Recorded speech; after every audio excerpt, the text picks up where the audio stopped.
Cette semaine, aux Jeunes Explorateurs, le yoga dans Vaudreuil-Soulanges et un portrait historique de Rigaud.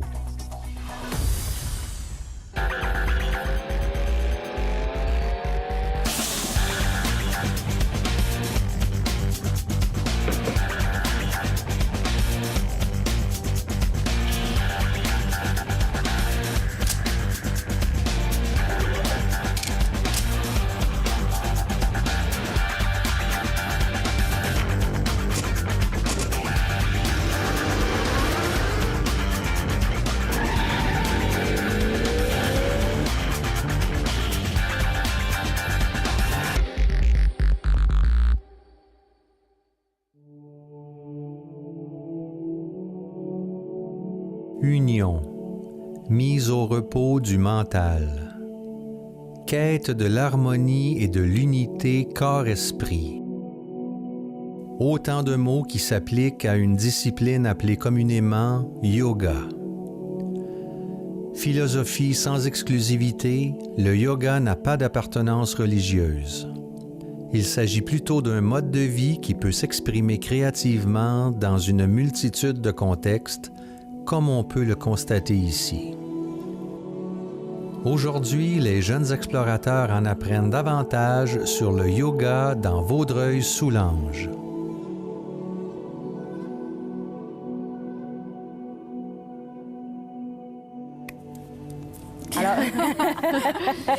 Alors, Aurélie, Julie, vous êtes les propriétaires toutes les deux de H2Up, qui est une compagnie de stand-up paddle. Comment on appelle ça en français? Surf à pagaie. Surf à pagaie, excellent.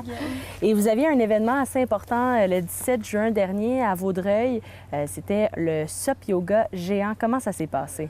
Ça a été une journée remplie d'émotions, je te dirais. On a travaillé vraiment fort les semaines avant. Donc, c'était un beau cadeau là, de voir que tout s'est bien déroulé, là, malgré les températures incertaines. La température était incertaine pour la journée. Mais c'était un super beau cadeau. Là. Les gens, on a eu des bons commentaires, les gens étaient contents. Et comment... est-ce que vous pouvez me décrire en quoi ça consistait, l'événement? En fait, ce qu'on a voulu faire, c'est d'essayer de reproduire... L'idée de base est venue pendant le cours de SUP Yoga chez H2A, puis on regardait ça, puis on était comme « Aïe, c'est donc bien beau, tu sais, quand plusieurs personnes sont rassemblées en même temps sur l'eau, sur une plage de SUP. » Donc, l'idée est venue, on s'est dit comme « Hey, on va essayer de reproduire un genre de Lowly White Tour. » Je sais pas si ça vous dit quelque chose, là, l'événement de yoga avec toutes les personnes habillées en blanc, avec les tapis jaunes dans le Vieux-Port de Montréal, mais sur l'eau. Fait que le défi était déjà là parce qu'on s'entend que des planches de SUP, bien, ça coûte pas la même affaire que des tapis de yoga. Fait qu'on s'est dit que partir ça à 50 personnes, c'était quand même un bon début. Un bon défi. Ouais. C'était vraiment 4 séances. On avait 50 personnes par séance. Donc, c'était comme un roulement. Là, ça a duré toute la journée. Donc, au total, on a eu à peu près 200 participants. En fait, 200 participants pour les séances, puis environ une centaine de spectateurs, là, donc 300 au total, juste ici, sur le terrain de la maison. Donc, c'est vraiment cool. Une belle journée. C'est quand qu'on a décidé d'inclure le yoga dans le stand-up paddle? Moi, sincèrement, le SUP Yoga, c'est une de mes activités préférées sur l'eau. La connexion avec la nature, avec l'eau en même temps, d'intégrer la respiration, les mouvements, je pense que c'est vraiment incroyable, les pouvoirs que ça peut avoir sur le train-train de vie quotidien de quelqu'un. Donc, je dirais que le SUP Yoga, c'est notre activité principale. Ça complète bien, dans le fond, ça complète bien aussi pour les gens qui pratiquent en studio durant l'hiver. Durant l'été, ils peuvent transférer leur studio sur l'eau, en plein air, tout ça. Donc, c'est vraiment un beau complément. Super bon pour les petits muscles stabilisateurs. Oui. Vous avez choisi cet emplacement-là juste en face de la maison Félix-Leclerc. Pourquoi pas avoir fait ça à Montréal, dans une place avec un bassin plus grand de population? On n'aurait pas eu vraiment une grosse différenciation. Puis je pense qu'à Vaudreuil, on a plein de beaux plans d'eau. Puis je pense que d'ajouter une activité pour les citoyens ici, proche de chez nous, puis on sait que Vaudreuil, c'est quand même une ville qui est grandissante, qui est effervescente. Donc je pense que le fait Puis on vient d'ici aussi, les deux, on vient de Vaudreuil, puis on pense que on a envie de faire vivre ça dans notre ville à nous, puis de profiter du décor qu'on a.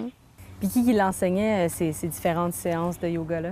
En fait, on avait plusieurs profs qui étaient sur des plateformes. En fait, 3 profs qui étaient devant les participants, puis on avait un prof principal qui était sur le quai. Puis sinon, Aurélie en a donné une qui était une des profs principales. Sinon, Lucie Vachon aussi, qui était présente. Puis on avait notre équipe de profs chez HDOP aussi qui était là.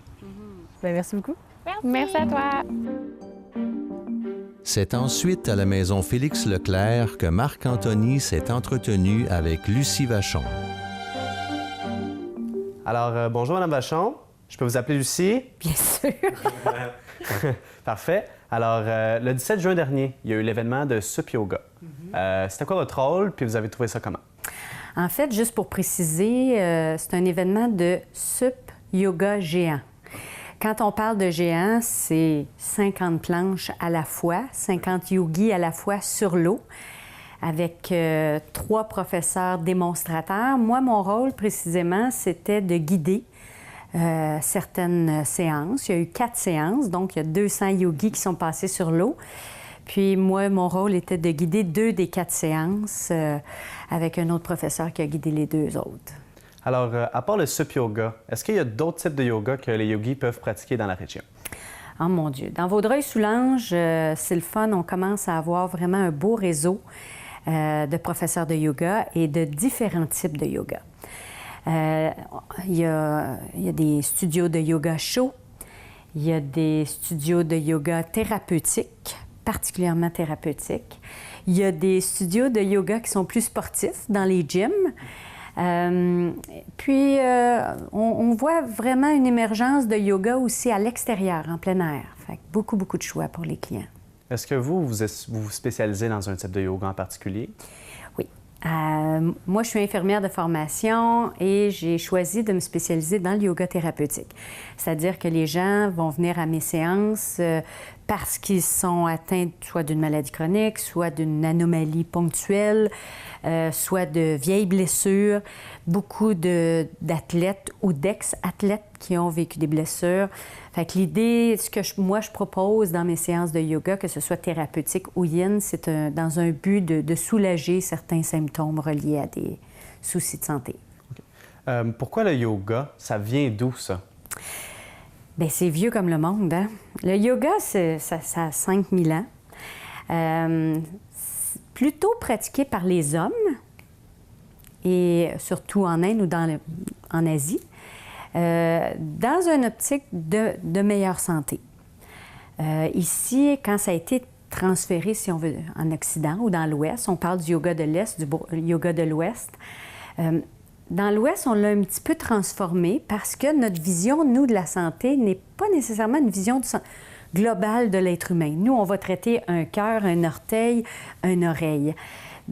Dans l'Est, ils traitent plus la personne dans son entité globale, c'est-à-dire physique, émotif, mental, spirituel. Alors, la part du yoga qui est en fort développement dans l'Ouest, c'est cette compréhension de voir la personne humaine comme un tout et non comme un orteil, un cœur ou un foie. Pour ceux qui désirent s'initier au yoga, est-ce que vous avez peut-être quelques paroles ou quelques conseils à leur donner? Oui. Maintenant, par où commencer? Parce qu'il y en a long à dire. Je crois que le plus important, OK, en yoga, le yoga, ça n'a rien à voir avec l'esthétique. Actuellement, on vit dans une ère où le paraître est très important, où tout ce qu'on voit, c'est des espèces de postures de yoga acrobatiques où on a besoin d'une flexibilité épouvantable. Et moi, ce que j'entends beaucoup, c'est « je peux pas aller faire du yoga, je suis pas capable de toucher à mes orteils ». Justement, c'est pour toi le yoga. Le plus important, c'est de ne pas se fier, s'il vous plaît, aux images qu'on voit. Le yoga n'est pas un workout. Le yoga est une discipline, est un work-in. Il faut vraiment pouvoir bénéficier des bienfaits du yoga, puis les bienfaits ne sont pas sur une photo, ne sont pas sur une image. Il faut respecter son corps, ses limitations. Beaucoup de postures de yoga se font sur les mains. Okay? Que ce soit un chien tête en bas, downward dog, un V à l'envers, en planche. Nos mains, on n'est pas fait, l'être humain, pour marcher sur nos mains, sur nos bras. Tout ça, ça se prépare. Ce n'est pas inoffensif, des poignets, des épaules. Fait que moi, je vois dans ma pratique de yoga thérapeutique beaucoup de blessures reliées au yoga, comme j'en vois aussi reliées à la course à pied. Alors, mes conseils sont vraiment de respecter ses limites, de comprendre qu'est-ce qu'on fait, pourquoi on le fait, et de ne pas faire du yoga, mais de ressentir son yoga. Okay? Si mon corps n'est pas ouvert aujourd'hui pour faire telle posture, je le reconnais, je l'accepte. Ce qu'on vit émotivement va énormément jouer dans nos tissus.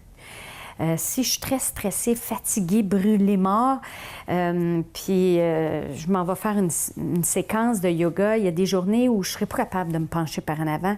Il faut que je l'accepte et que je l'accueille dans mon corps. Il faut prendre le temps de respirer dans ça pour pouvoir faire une posture sans se blesser. Donc, moi, je promouvois un yoga qui est fonctionnel, en fonction de ton anatomie, pas en fonction de ce que tu vois sur les images ou ce que le prof va te montrer. OK? Et la plupart des professeurs qu'on a à Vaudreuil-Soulanges sont capables de vous offrir des options si vous n'êtes pas capable d'entrer dans des postures qui sont un petit peu too much pour votre corps aujourd'hui. Si le prof ne le propose pas, il faut lever la main et dire « Moi, je ne me sens pas confortable à aller dans cette posture-là. Aurais-tu une alternative? » OK? Fait que moi, c'est ce que je vois beaucoup actuellement. Les gens qui s'initient au yoga, il y en a qui adhèrent tout de suite, il y en a qui adhèreront pas parce qu'ils sont pas capables de suivre une séquence, soit qui est trop rapide ou trop difficile pour eux. À ce moment-là, bien, peut-être rediriger là, ses intentions. OK? Puis je pense qu'il faut aller à un cours de yoga avec une intention spécifique. Si l'intention, c'est de relaxer, c'est de respirer, bien, il faut choisir des professeurs qui offrent ce style de yoga-là. Si son intention est de m'activer, de suer, bien, il y a des professeurs qui vont vous proposer aussi ce style de yoga-là. Fait qu'il faut juste être confortable avec l'intention puis poser des questions quand les gens vont dans des studios ou qui veulent adhérer à un programme. Même si c'est de la remise en forme, on peut se remettre en forme par le yoga. Il faut juste poser des questions, s'assurer que le professeur va fournir la séance qui convient à mes besoins d'aujourd'hui. Donc, en conclusion, c'est ça, c'est écouter son corps. C'est pas parce qu'on n'est pas capable de faire une position que nécessairement le yoga, c'est pas pour nous. Puis vraiment, de choisir un professeur qui est adapté à ce qu'on recherche, c'est ça? J'aime beaucoup ta synthèse. Bon. C'est exactement ça. Parfait. Bravo. Bon. Merci beaucoup, Lucie, pour toutes ces belles réponses-là, puis au plaisir de vous voir dans un événement de yoga. Merci, namasté. Alors que se terminait cette entrevue à la Maison Félix-Leclerc, Marie-Jeanne se trouvait déjà au Parc des Ancres à Pointe-des-Cascades pour y rencontrer une autre figure importante du yoga dans Vaudreuil-Soulanges. Alors nous sommes avec présentement Joanie Tardif, qui est une panoplie de choses. Entre autres, tu es entraîneur personnel, tu es prof de yoga et c'est d'ailleurs pour ça qu'on est venu te voir aujourd'hui. Tu nous expliquais que ton style de yoga, si on compare par exemple à Lucie Vachon, est un peu plus axé sur la performance, un peu plus sur l'entraînement physique plutôt que sur la relaxation. Est-ce que c'est le cas? Bien, je nuancerais un petit peu dans le sens que le but de toutes les approches de yoga, ça revient quand même à calmer notre système nerveux. Mais c'est juste que la façon de bouger le corps et d'enchaîner les postures va être différente. Mais le but, ça va vraiment être, premièrement, de s'arrêter, pouvoir arrêter la vitesse à laquelle nos pensées circulent, les rediriger vers notre corps, vers une conscience plus présente, en pleine conscience de qui on est, de qu'est-ce qu'on fait. Mais là, c'est ça, la différence avec, par exemple, une approche plus thérapeutique ou plus yin où on va bouger moins, on va rester dans les postures plus longtemps. Moi, c'est que on va rester dans un mouvement, dans une fluidité. Fait qu'on appelle ça le Vinyasa Yoga, par exemple. On va prendre les postures, on va premièrement les enchaîner ensemble avec toujours le lien de la respiration. Donc, dans n'importe quelle approche de yoga, on va toujours voir les professeurs relier la respiration au mouvement, que ce soit thérapeutique ou plus actif. Donc, mais moi, la différence, c'est qu'effectivement, j'y vais dans une approche très corporelle. Mais moi, j'aime ça appeler ça de la méditation active. OK. Fait qu'en fait, on est dans le moment présent, on bouge notre corps, on relie la respiration avec le corps et l'esprit, mais on y va dans une optique un peu plus active au niveau corps. Fait que je le vois un peu comme ça. Le Hatha aussi, par exemple, qui est le Moksha Yoga, d'ailleurs, la première séquence, le principal de Moksha, on l'appelle une séquence Hatha. OK. Donc, on garde les postures plus longtemps, mais les postures demandent une force, ont une certaine exigence physique et mentale, parce qu'à un moment donné aussi, le mental embarque quand on maintient une posture longtemps, mais qui est difficile. Ça devient, là, dans le fond, c'est là le moment où qui devient important de respirer. Puis moi, je dis toujours, quand on a envie de sortir d'une posture, c'est là où la posture fait son effet, puis c'est là qu'on va gagner tout l'effet de cette posture sur notre système nerveux. Ouais. Et aujourd'hui, c'est quoi la place du yoga dans ta vie à toi? Bien, ça prend encore une grande place. Même récemment, là, j'ai un nouveau rôle de vie. Je suis devenue maman. Donc, bien, je prends plaisir là, maintenant à pratiquer mon yoga. Ça peut être avec Nathan, mon petit garçon, ou pendant sa sieste, je fais ma pratique. Donc, ça prend encore une très grande place. Et même là, je travaille sur un projet qui est en plein essor. Là, on va ouvrir le studio Moksha Yoga à Vaudreuil, en fait. Donc, le premier studio où j'ai été pratiquée dans ma vie, bien, j'ai la chance de pouvoir l'ouvrir là, ici dans la région. Donc, ça occupe pas mal mon quotidien. Moi, j'ai vraiment hâte de faire connaître ça là, à la communauté, aux gens ici, vraiment. Ouais. Merci beaucoup, Joanie Tardif, pour le temps que vous avez pris avec nous aujourd'hui, puis on vous souhaite bonne chance avec le studio qui s'en vient, là. Honnêtement, merci à vous de m'avoir invitée. C'était un honneur pour moi de pouvoir parler de ma passion puis de cette philosophie du yoga. Donc, ça va me faire plaisir de vous inviter au studio ou de vous guider un jour dans une pratique. Parfait, on va voir ça. Merci. Bonne journée.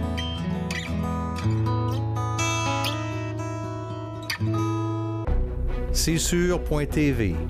C'est de l'information avec l'hebdo régional. Des entrevues avec l'émission Tête à tête, du divertissement avec Vaudreuil-Soulanges en spectacle et l'intrépide cabaret d'improvisateurs, des découvertes avec les jeunes explorateurs et aussi de la spiritualité. En fait, c'est sur.tv, c'est notre télévision régionale. Le segment qui suit vous est présenté par la ville de Rigaud. Situé à l'extrémité nord-ouest de Vaudreuil-Soulanges et avec une population de près de 8000 habitants, Rigaud s'étend sur un territoire de 113 km², propice tant à l'agriculture qu'au développement urbain. Marc Anthony des Jeunes Explorateurs a voulu en savoir davantage sur l'aspect historique de cette ville. Alors, j'étais avec Jean-François Cloutier de Rêche, candidat à la maîtrise. Oui. Alors, votre maîtrise, pouvez-vous m'en parler un peu? Donc, c'est sur l'évolution de la forme urbaine, de la forme architecturale de Rigaud. Donc, on part des débuts de la seigneurie, un peu de la période amérindienne jusqu'à nos jours. OK. Pourquoi avoir choisi Rigaud comme votre sujet de maîtrise? Ça remonte, en fait, à l'inventaire du patrimoine bâti, en fait, de la région de Vaudreuil-Soulanges, la MRC. Donc, c'est un projet en collaboration avec la MRC de Vaudreuil-Soulanges, la chaire de recherche en patrimoine du Canada, en fait, en patrimoine urbain, et du musée régional de Vaudreuil-Soulanges. Donc, il était de faire un inventaire, en fait, de tout ce qui était patrimoine à potentiel patrimonial dans la région, de le classer, faire un inventaire. Ça, c'était vraiment un peu général. La seconde partie était soit d'avoir des étudiants provenant de la région ou de la chaire qui iraient un peu plus dans le détail, donc qui feraient des recherches un peu plus poussées sur les noyaux villageois. Puis donc, moi, étant membre de la chaire de recherche du Canada en patrimoine urbain, moi, je me suis intéressé à Rigaud parce que je trouvais que le cadre bâti était riche. Il y avait des interrogations et des questionnements, la présence encore du manoir seigneurial, du Collège Bourget, des grandes institutions. C'est riche en architecture. C'était riche à découvrir, c'était riche à avoir expliqué, contrairement à, malheureusement, peut-être d'autres villages un peu plus petits où il y aurait des choses à dire, mais nécessairement, ça aurait été un peu plus court. Rigaud semblait intéressant à aller fouiller plus loin. OK. Si on remonte aussi loin qu'on peut, à quoi est-ce que Rigaud ressemblait à l'époque des colonies européennes, par exemple? c'est un territoire qui est libre de tout établissement permanent, mais c'est un territoire qui n'est pas inhabité. Hein, c'est la rivière d'Outaouais en fait, très loin au nord, c'est le territoire du peuple des Algonquins qui vont établir, qui sont des adeptes de la transhumance, donc c'est des gens semi-nomades qui vont établir des campements selon les saisons, selon les périodes de chasse. Donc, vous imaginez que les abords de la rivière d'Outaouais, de la rivière à la Grèce, de la rivière à la Raquette vont être le lieu de campement saisonnier ou même de repos sur le long des voyages. Donc, il y a ça. C'est aussi le lieu d'une nature qui est absolument vierge. Quand l'intendant Hoccart, en 1732, va accorder la seigneurie de Rigaud et de Vaudreuil aux frères Rigaud de Vaudreuil, ils vont spécifier que les chênes qui sont sur les abords de la rivière à la Grèce sont propriété du roi pour la construction navale. On imagine des arbres immenses pour construire les monts, construire les bateaux. Mais la péninsule au complet était couverte là, de forêts très denses qui vont disparaître, en fait. Parce qu'au cours du 9e siècle, la drave va se faire sur les rivières régionales, donc qui va passer de la région. Puis j'imagine que Rigaud, c'est un poste de drave important, étant juste à côté de la rivière. Oui, c'est ça. Donc. Après ça, ça a été l'ère seigneuriale. Est-ce que ça a été une période où il y a eu beaucoup de colonisation ici? Ça a été assez hésitant, en fait, même pour autant dans la région au complet, parce que Rigaud, puis en fait, c'est ça, la région au complet est assez loin à cette époque-là de Montréal, des centres plus anciens. Puis, il n'y a pas de route, non? Il faut y aller par bateau.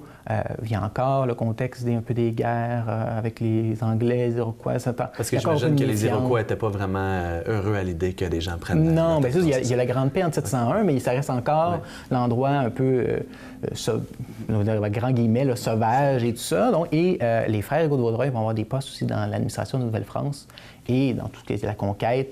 Sont pas occupés, négligent en fait le peuplement de leur seigneurie. Ça va changer quand, après la conquête, la seigneurie va être achetée par Michel Chartier de Lotbinière et il va concéder quelques terres à L'Anse-à-la-Raquette, donc la première concession de la seigneurie de Rigaud.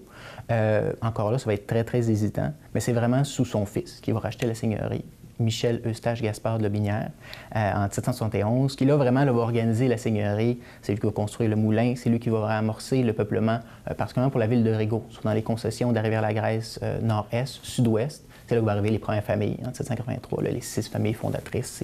Et le mythe, donc le mythe commence sous son règne, puis là, ça s'enclenche avec les différentes concessions, Saint-Thomas et tout et tout. C'est vraiment à partir de 1771 et en montant que ça commence. Vers le début des années 1800, malgré le fait que vous avez dit que Rigaud avait une colonisation un peu hésitante, il y a eu un certain développement économique. Qu'est-ce qui s'est passé?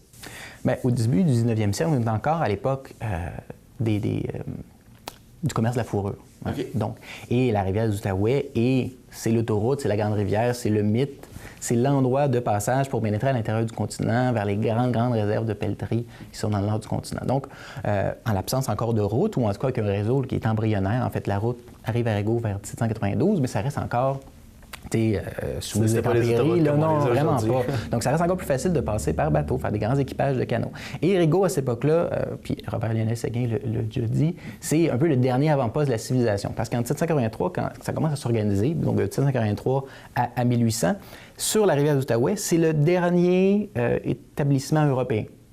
Il n'y a rien d'autre. Hull va être le prochain, mais seulement en 1800. Donc, c'est une période de quasiment de 17 ans.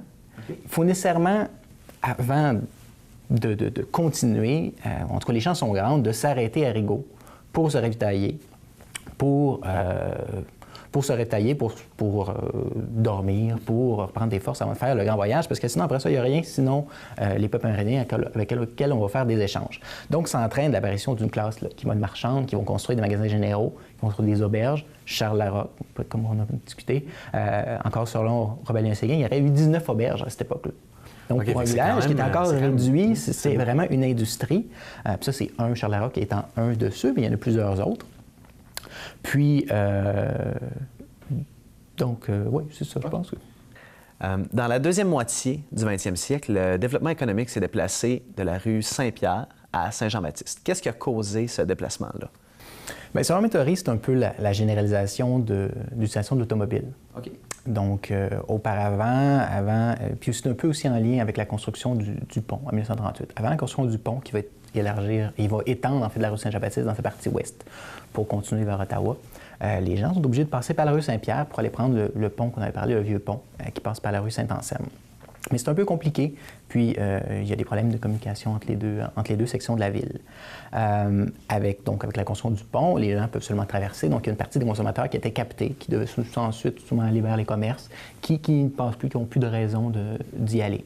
Ensuite, entre le noyau villageois de Rigaud, puis Rigaud a toujours eu un peu trois petits pôles. Donc, le noyau ancien, le village Bingham, qui est un peu dépassé du Collège Bourget sur le chemin des Érables. Puis, à l'intérieur des limites de la ville, il y avait ce qu'on appelait le village de la Grande Ligne ou le village des 16, qui, pour une raison que je n'ai pas encore élucidée, quand on regarde des photos anciennes, à partir du noyau villageois, il y a un espace. Donc, il y a des petites maisons, il y a un grand espace, et là, il y a une petite agglomération, il y a une petite localité. Donc, ces terrains-là ne vont pas être occupés pendant une grande partie, même du début du 20e siècle, mais ça va coïncider avec, justement, l'utilisation de l'automobile, des grands terrains.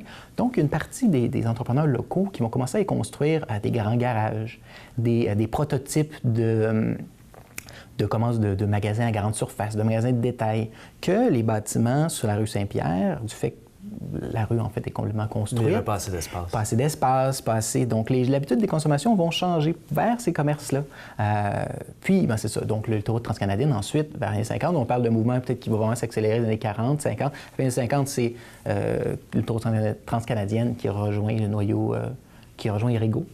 Et là, ça va vraiment sonner le glas, en fait, pour la rue Saint-Pierre et même un peu en partie pour la rue Saint-Jean-Baptiste, parce que maintenant, même si on regarde le commerce de détail, la majeure partie va se concentrer dans ce qu'on appelle un power center, vraiment collé à l'autoroute. Et les petits commerces plus traditionnels, la rue Saint-Jean-Baptiste, eux aussi ont de la difficulté. Même la Caisse populaire des Jardins, qui était sur la rue Saint-Pierre, et maintenant entre un Subway, ou je ne sais pas quel commerce, mais dans le sens que, et un endroit où c'est facile, des grands stationnements et proches. Donc les gens peuvent traverser maintenant littéralement sans passer. Il y a certains magasins qui ont dû se relocaliser. Qui sont réalisés ou ils ont complètement fermé. Donc sur la rue Saint-Pierre, qu'est-ce qui était commerce est maintenant devenu résidence. Ou est en perpétuelle quête d'un locataire avec... donc on le voit là présentement en se promenant. La ville de Rigaud a récemment célébré son 20e anniversaire. Mais la ville est bien entendu beaucoup plus vieille que ça. Pourquoi est-ce qu'on parle du 20e anniversaire de Rigaud? Bien, c'est l'année de la fusion, donc la fusion entre la municipalité de Paroisse puis la ville de Rigaud. Il faut savoir qu'ils avaient déjà été unis ensemble pendant une certaine période, de la création d'une municipalité en 1855, les premières municipalités, jusqu'en 1881, où les entités vont se diviser. Après ça, les raisons de la fusion, je pense que c'est un peu une question de...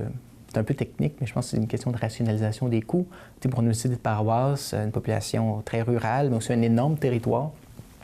Et quand il faut offrir une palette de services qui est équitable à tous les citoyens, c'est très coûteux, avec des revenus qui peuvent aussi être un peu difficiles à avoir. Dans ce qu'il y avait Ville de Rigaud, qui ne s'est jamais développé non plus de pôle secondaire permettant d'être un centre-ville à la municipalité de Paroisse.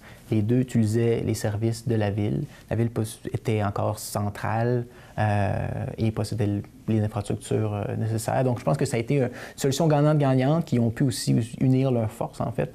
C'est dans la municipalité de Paroisse qui possédait la montagne, le bord de l'eau, la rivière d'Outaouais, d'autres choses.